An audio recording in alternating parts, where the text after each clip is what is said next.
Okay, we're in the home stretch of our lecture portion of the module, and you'll see that this is the last lecture video, but there is another video we want you to watch, and that is a recording of 4 mental health self-advocates who visited our classroom session and shared their personal stories with us. Tremendous amount of insight was given by our guests around their experiences within the system and with first responders, and I think you'll find that the messages they share fit very well with what we're talking about in the lectures.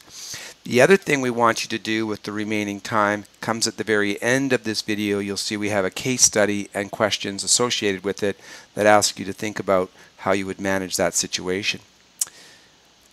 Our next topic is voluntary check-ins, and this is another one of our tools, or another thing that we can use effectively to help people in a proactive fashion to improve their mental health. Voluntary check-ins are particularly valuable when we have that liaison person that's working with a community-based team, or even if we just are maintaining the sort of typical connections, neighbor to neighbor. They're also useful when we don't have a community-based team, but what we do have is somebody like a police officer, a beat cop, or even a firefighter or paramedic or any kind of emergency professional who is able to voluntarily connect with an individual but may not be able to go out and meet them someplace in the particular community or look for them. And so this is a tool that we use for people who are able to regularly come in and see a professional or even an informal connection, but they may not be capable at this point in their life of setting a specific time. So the individual is going to regularly come by and just drop a line or just say hello and let the other people in their community-based team or their support circle know how they're doing. This is an important approach because it helps to fill in the background for this person and get their current information. It's much easier to collect this information when a person is calm, when a person is coming and having lots of little frequent contacts with us, than it is to deal with them when they're in the midst of a major crisis, or having them sit down and go through a rather elaborate intake process, which can be very off-putting for many people. So how can this look? Well, it can look very, very simple. For example, in speaking with a firefighter, he described that they have individuals who come by regularly while the firefighters are washing the truck or putting away their gear, and they make a particular point of being out in keeping the garage doors open or being outside at the fire hall and making sure that they're very visible to the community so that people feel comfortable coming and saying hello to them on a regular basis. They have their regulars that come by and have a coffee or just say hello or just chat. And when an individual doesn't come by, it sticks out for them. And in some cases, they've gotten to the point, and in terms of these connections, where they go asking after the person, trying to find out what's happening with them. Or even in some cases, for example, where there are seniors who may have very few connections, that might actually check on that person by making sure that they're not home isolated with an injury. This amount of voluntary check-ins can help us to get a helpful baseline, understanding what that individual is normally like, so that if we're going with them to interact with an emergency department doctor or with somebody else who's intervening in a crisis, we can speak to what the person's normally like, what works for them on a normal basis, who they might be connected to that might be helpful to get into this crisis situation, like a parent or a spouse. And so we want to have that baseline data. We want to have a relationship where there's mutual trust so that if we do have to show up there in a crisis circumstance, the person's blood pressure, and I mean this literally, is not going to go up seeing us. They're not going to become combative or avoidant and try to run away. And we will also have an opportunity to catch issues before they escalate too far. If, for example, we're seeing a person on a regular basis, but we start to observe some differences in that person's behavior or personality or affect, we can potentially connect them up with resources or speak to others that we know are involved so that there's somebody adjusting medications or looking at other lifestyle factors before the issue spins out of control. This also helps to demystify the two roles. The first responder is less intimidated or feels less averse about interacting with an individual that might have a mental health need or might have a drug and alcohol use need.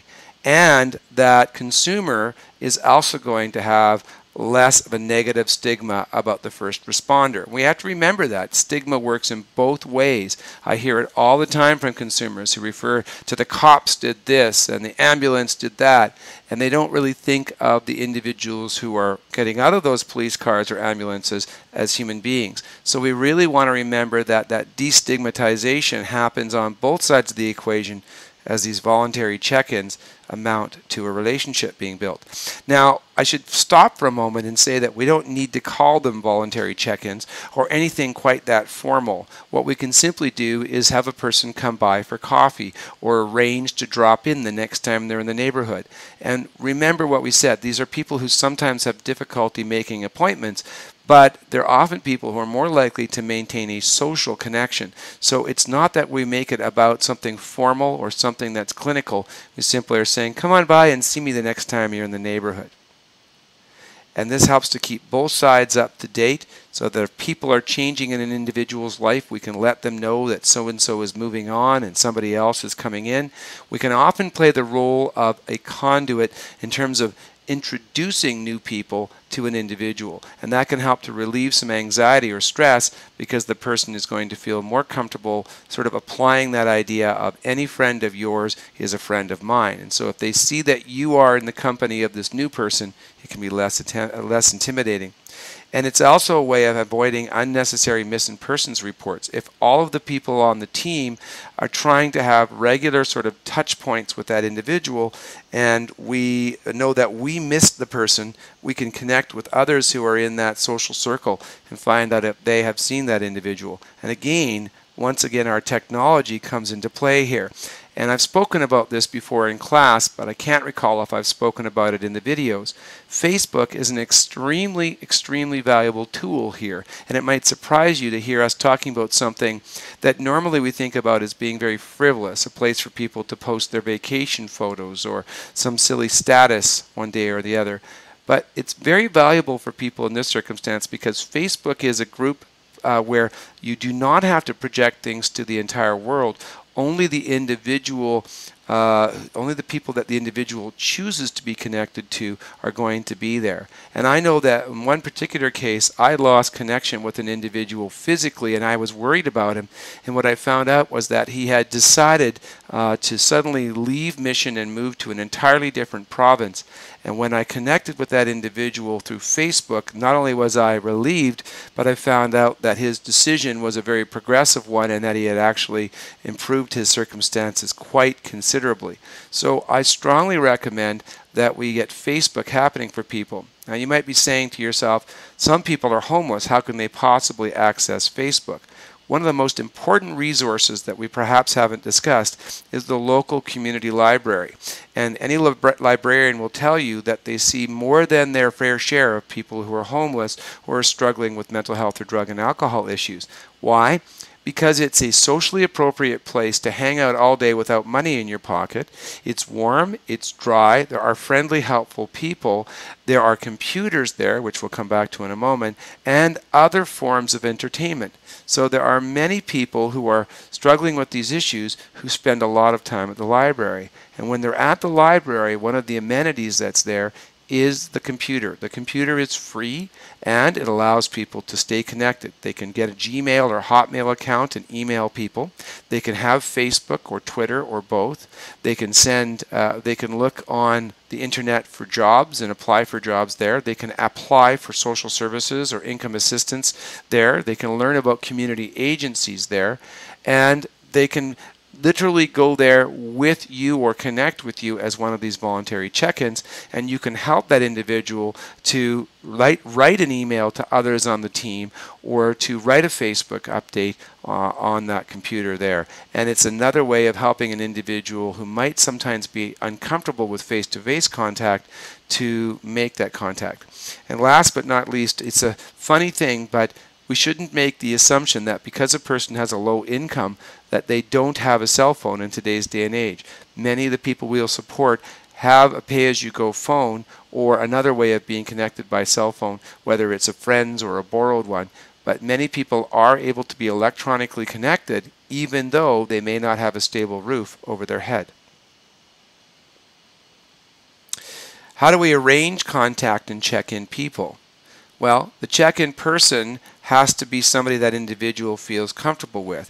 They can establish an informal frequency and set a location. It could be that the person is coming into your workplace if that's the only place you're allowed to go, but a lot of people will find that intimidating or concerning, and so they might meet you at your workplace, but you go outside and have your coffee break at that time, or go for a walk around the block. Or you might have the opportunity where you work, or in terms of your informal times, to go and meet the person at Tim Hortons or Starbucks or the library as spoken of.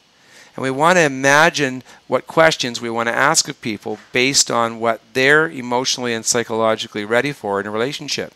And I think it can be an unhealthy thing to push too hard to get people to tell us about themselves. So we want to sort of listen for threads in a conversation that we can pull on slightly to get a person to tell us a little bit more. If a person seems to be guarding or uncomfortable going that direction, that's fine. We don't need to necessarily push it. And you may wonder what I mean by scales. Well, sometimes it's difficult to get people to tell you how they're feeling because many of the people I've supported over the years could not use abstract words effectively. They could not describe their feelings or their thoughts very well using adjectives and adverbs. But what they often could do is give me a number. If I said, for example, what are you on a scale of 1 to 10 if we were to talk about you, how good you're feeling about your life right now, or how about your mood stability. Or another way that I've done it is to have people think about themselves on a temperature scale, especially people who've been struggling with anger or people who've been using drugs. How much drug activity have you had in your life lately if we were to measure it based on temperature? Would it be really hot or would it be cool? The purpose of these is simply for you to be available. You're not being a care provider at this point. You are simply being a point of contact. And we'll talk more in Module 8 about stages of change, and you'll see why this is so important, because it can take weeks or months and sometimes even longer for people to feel that they can simply be trusting of you enough to start to even open up the idea of seeking further care. So at this point, you're not trying to be a care provider, and you might wonder, what value is there for me in just having coffee with an individual? Well, you're available and ready when the person does say, hey, I'm thinking I might want to look into detox, or I'm thinking I might want to find my own apartment, or I'm thinking I might want to go and get hooked up with income assistance. And if the person is ready, that's when you can make a referral. Sometimes we need to be creative about this. I spoke about an example earlier where we might simply have the person say to us, I really am interested in doing this, but I'm not sure how to get started. And you might say, well, why don't we call down so-and-so the next time you and I get together, and you can just shake his hand and see if he seems like a nice guy, and we can maybe start to plan from there. This is a very important tool when we're dealing with stages of change. When we tell people that we want them to go through an entire process, it can be very overwhelming. So instead, a much more useful approach is to find out what people feel that they can do as a first or next step. Get them to agree to the next step only and make it simple and manageable. And make sure they understand that we will review after that next step to see whether the person is comfortable with going on, or whether they need to repeat the step, or whether or not they want to take a different approach. So that's often a way in to helping people, letting them know that we only are making a commitment to start something, and we're going to find out at every single time we go through a step whether or not the person wants to continue. We want to establish this relationship during follow-ups from crisis. So the crisis experience, as we said way back in Module 2 and 3, can be an interesting one because it can help us to plant the seeds of a relationship.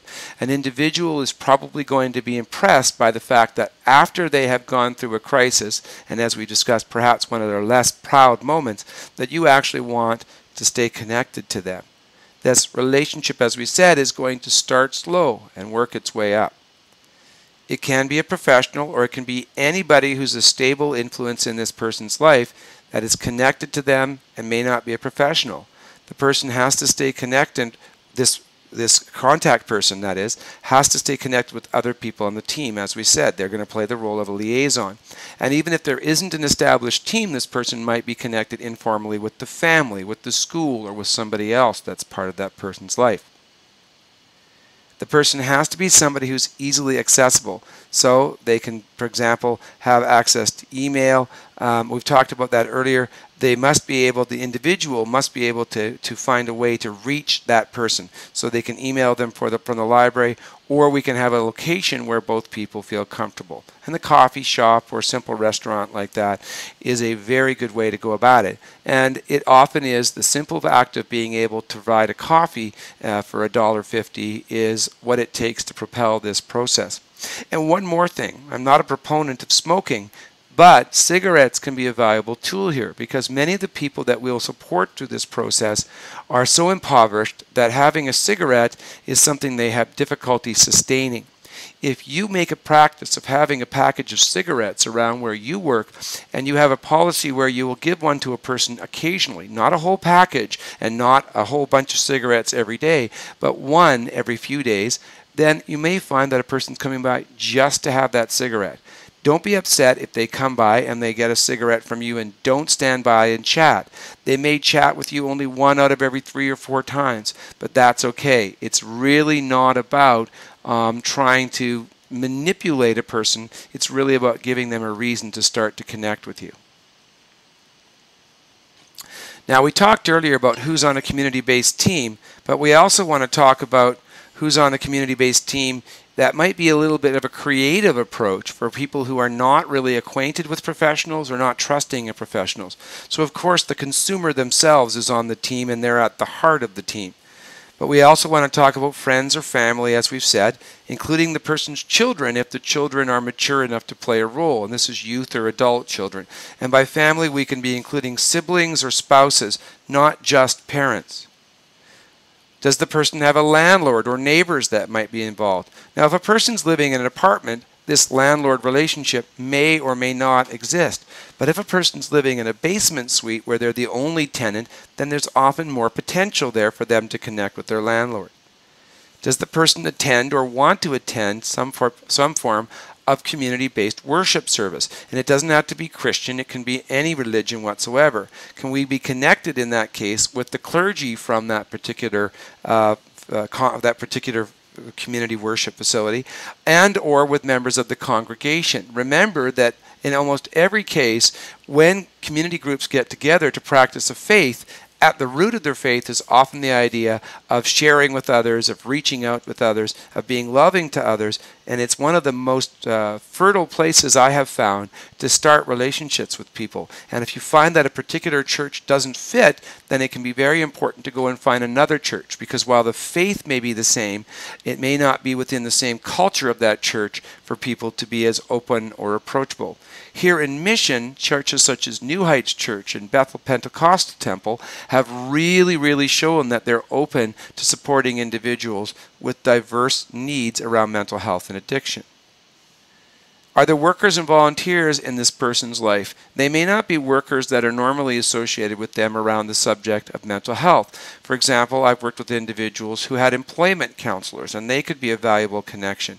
But we especially want people who work in the outreach capacity, people who go out and do outreach, or who work in the frontline food and shelters, the food banks, the shelters, and the soup kitchens. They may be people who are willing to make a connection. Is the person got a regular doctor? That person's doctor may, as we said earlier, may not want to be connected every time, or maybe they're only able to be connected electronically, but it's still important to keep that doctor in the loop. In some cases, people's employers are willing to be participating, and that might surprise you again, but I've worked with people who had a long-standing relationship with their employer, particularly when they worked for small businesses, or even in some cases worked for extended family. And the first responders themselves. I'm not suggesting that each first responder should be on multiple teams, but I'm guessing that in many cases as first responders, we have managed to connect with 1 or 2 of the consumers that we've met in the community. There's a particular individual or individuals that we've gotten to know a little bit better than the others. And that can be a place where it's valuable for us to say, hey, I can see a way for me to be connected. So be creative. Who would be on your team? Take a moment and think about that. Let's wrap up the module by thinking about a case. And this is a case that's based on a real individual with a few small differences. So we're going to call him Bobby. Bobby is 55 years old. His mom and father are deceased, and he has a sister, but she has not been in his life for many, many years since he was institutionalized as a young man. He left his group home after he had lived there for about a year, and the reason was he really didn't like the rules. Particularly, he didn't like the rules about smoking, and he wanted to access prostitution. And he wanted to do this because he was a very lonely person, and so he was used to the staff people being able to provide him with a range of psychosocial services, and he literally asked the staff if they would help him to do this, and the staff people said that they couldn't. So he decided he would literally venture out on his own because of these two ideas, the smoking and wanting to access those services. Because he left at that time and in that fashion, there was no transition plan for him and no support during the move. In fact, we really didn't know where he had gone. He literally just got up, packed his bag, and left one day, and we had no idea where he went.